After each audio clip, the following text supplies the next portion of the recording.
Good evening and welcome to The Core, coming to you live from Channels Television Studios in Abuja, Nigeria. My name is Kadria Ahmed.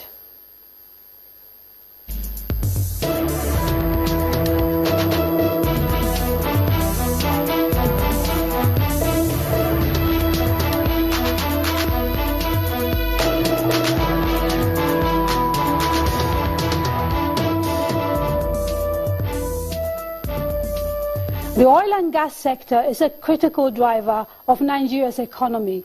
It accounts for more than 98% of Nigeria's export earnings and 83% of federal government revenue. But the sector is not performing optimally. It is opaque, riven with corruption, and local companies are lagging behind.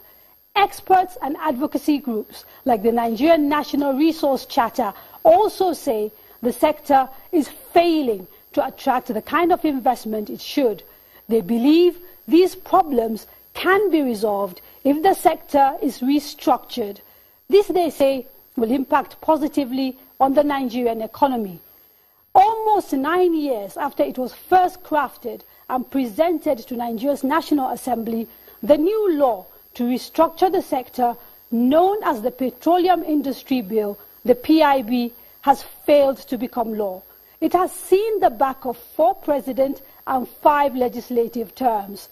Our report chronicles the journey of the PIB so far, the challenges it has faced, and why its passage would be significant.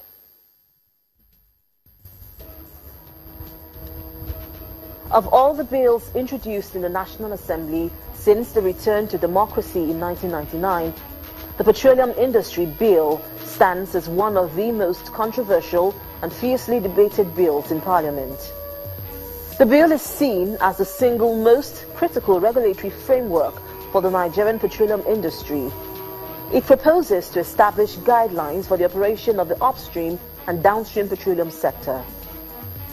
The non-passage of this legislation for Nigeria's oil and gas sector in over 4 decades has resulted in huge losses over the years. Recently, the Minister of State for Petroleum, Dr. Ibe Kachiku, admitted that Nigeria is losing investments worth 15 billion naira annually because of the non-passage of the PIB. It is not a time to protect positional beliefs.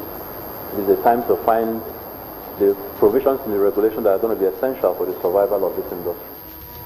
The urgency to pass the Petroleum Industry Bill was again emphasized in the policy brief by the Nigerian Extractive Industries Transparency Initiative, NATI, which stated that Nigeria has so far lost $200 billion from its failure to pass an enabling law for the petroleum industry.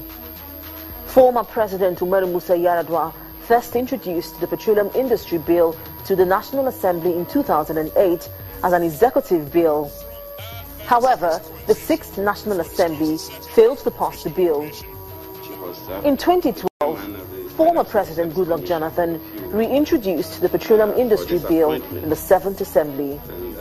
After a series of zonal public hearings and consideration of the report from its Committee on Petroleum, the House of Representatives passed the PIB in June 2015. However, it was rough sailing for the PIB in the Senate. Federal lawmakers in the Senate had 2 major issues with the PIB, namely, the excessive powers of the Minister of Petroleum, the 10% remittance for Petroleum Host Community Fund. To worsen the situation, lawmakers were divided along ethnic lines. On one side, Southern lawmakers supported the Host Community Fund, and on the other side, their colleagues from the North were vehemently opposed to the fund.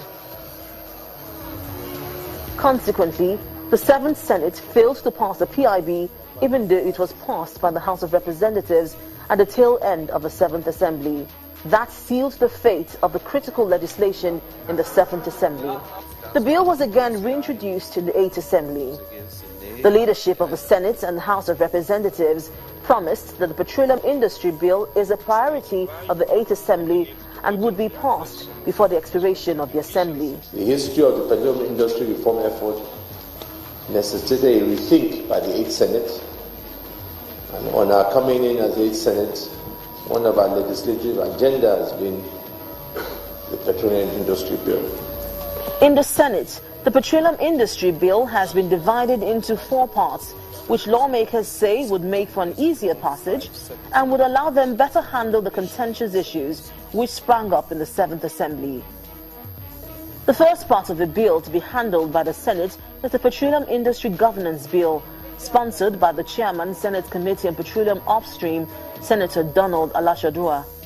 The key components of the Petroleum Industry Governance Bill are restructuring the NNPC by splitting the assets and liabilities of the NNPC into 2 new commercial entities, namely the National Petroleum Company and Nigeria Petroleum Asset Management Company, establishment of the Nigeria Petroleum Regulatory Commission, and the incorporation of the Nigeria Petroleum Liabilities Management Company. On May 25th, the Senate passed the Petroleum Industry Governance Bill. It's going to send the right signal to the international community, to the international investors in the oil and gas industry. Listen, Nigeria is ready for business. Although some Nigerians have hailed the passage of the Petroleum Industry Governance Bill, experts are quick to remind the National Assembly that it has less than 2 years for the passage of the complete Petroleum Industry Bill. Moreover, it appears that the House of Representatives has a plan different from the Senate on how it intends to approach the passage of the PIB. With less than 2 years to the expiration of the 8th Assembly, and bearing in mind that electioneering often takes priority over legislative work months before the expiration of a legislative year, there are fears that both houses in the National Assembly may not be able to conclude work and harmonize the reports of the PIB before the 8th Assembly comes to an end.